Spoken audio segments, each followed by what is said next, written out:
warahmatullahi wabarakatuh. Perkenalkan, saya Vinda Ayu Prihatini, mahasiswi PIAUD UIN Wali Songo Semarang. Di sini saya akan mempresentasikan mengenai pengelolaan pembelajaran pendidikan anak usia dini. Nah, yang akan saya bahas yang pertama yaitu apa yang dimaksud dengan pembelajaran anak usia dini dan pengelolaan pembelajaran anak usia dini. Dalam mengembangkan model manajemen PAUD, perlu dikaji terlebih dahulu sejarah pendirian sekolah tersebut. Dalam penyelenggaraannya pun dibutuhkan pembinaan yang rutin untuk memajukan kualitas sekolah. PAUD itu berfungsi untuk membina, menumbuhkan, dan mengembangkan seluruh potensi yang dimiliki anak usia dini secara optimal, sehingga terbentuklah perilaku dan kemampuan untuk sesuai dengan tahap perkembangannya agar anak tersebut memiliki kesiapan untuk melanjutkan pendidikan di jenjang selanjutnya yaitu sekolah dasar.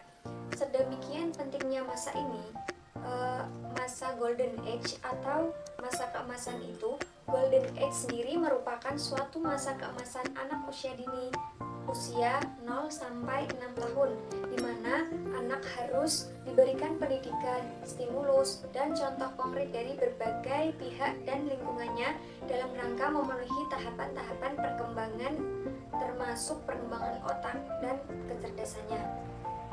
Yang pertama yaitu pengertian pembelajaran anak usia dini dan pengelolaan pembelajaran anak usia dini. Pembelajaran anak usia dini itu hakikatnya adalah pengembangan kurikulum secara konkret berupa seperangkat rencana yang berisi sejumlah pengalaman melalui bermain yang diberikan kepada anak usia dini berdasarkan potensi dan tugas perkembangannya yang harus dikuasainya dalam rangka pencapaian stimulus, pencapaian kompetensi yang dimiliki seorang anak tersebut. Nah, selanjutnya pengelolaan atau manajemen pembelajaran anak usia dini. Manajemen sendiri diartikan sebagai pemanfaatan kemampuan dan pengetahuan guru secara efektif dan efisien untuk mencapai tujuan pembelajaran dan pembentukan struktur kognitif baru siswa melalui kegiatan guru dalam mengelola proses pembelajaran di kelas. Berdasarkan pengertian manajemen tersebut, pengelolaan pembelajaran dapat dimaknai sebagai proses perencanaan, pengorganisasian, pelaksanaan, dan penilaian kegiatan pembelajaran yang dilakukan.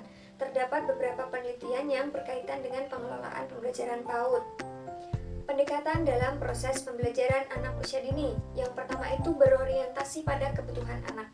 Seiring berkembangnya zaman, dibutuhkan pembelajaran yang mampu memberikan skill anak.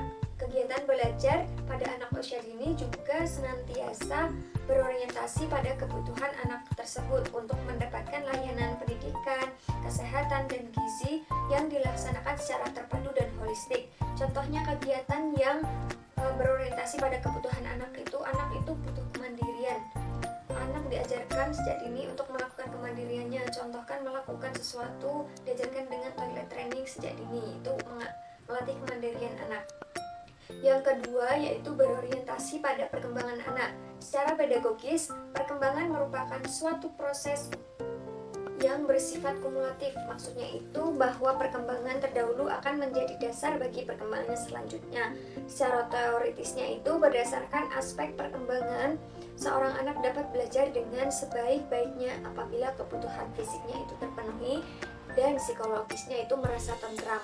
Jadi beda jika saat anak psikologisnya tidak tentram atau merasa terganggu, itu pembelajarannya juga akan sulit untuk masuk ke otak. Kemudian yang ketiga ada pembelajaran berbasis bermain. Maksudnya itu bagi seorang anak usia dini, bermain itu adalah kegiatan yang mereka lakukan dengan sepenuh hati dan anak itu akan terus melakukan dimanapun mereka berada dan saat mereka memiliki kesempatan. Pembelajaran anak usia dini mengandung pendekatan bermain sambil belajar atau sebaliknya yaitu belajar sambil bermain. Dunia anak itu merupakan dunia bermain.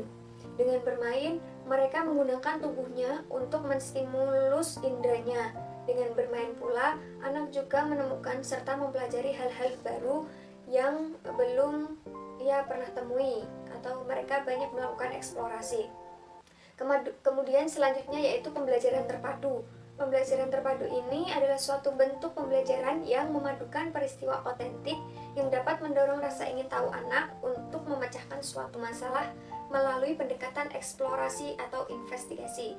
Contohnya itu kegiatan sehari-hari yang dapat membantu anak untuk memecahkan suatu masalah. Kemudian ada pengembangan keterampilan hidup. 3 identifikasi penting dalam keahlian yaitu yang pertama sosial dan interpersonal, kemudian kognitif, dan ketiga yaitu meniru emosi. Pada hal ini, anak diarahkan pada keterampilan yang berhubungan dengan aspek pertumbuhan dan perkembangan manusia. Kecakapan hidup itu adalah keterampilan atau kecakapan yang dimiliki manusia untuk menghadapi problema dengan wajar tanpa merasa tertekan, dan dia bisa mencari solusinya. Pembelajaran ini biasanya mengaitkan dengan kehidupan sehari-hari. Jadi anak diajarkan untuk memecahkan suatu masalah kecil. Semisal ia tidak bisa menyusun balok seperti teman-temannya, maka guru itu menstimulus bagaimana caranya agar anak tersebut itu bisa menyusun balok seperti teman-teman yang lain. Kemudian yang terakhir ada pendekatan BCCT. Pendekatan BCCT ini memfokuskan kegiatan anak pada sentra-sentra dan dikondisikan untuk mengembangkan atau membangun domain perkembangan anak seperti afektif, kognitif, psikomotor, bahasa, dan keterampilan sosial. Pembelajaran ini berfokus pada anak dan gurunya itu sebagai fasilitator, motivator, dan evaluator. Anak tidak lagi duduk dan diam mendengarkan ataupun menunggu perintah guru untuk melakukan kegiatan tersebut. Jadi, guru itu sebagai fasilitator memfasilitasi anak untuk belajar, sebagai motivator untuk memberikan dorongan-dorongan supaya anak itu bisa belajar dengan baik, dan guru tersebut juga menjadi evaluator atau mengevaluasi setiap kegiatan yang dilakukan anak. Sekian dari saya. Wassalamualaikum.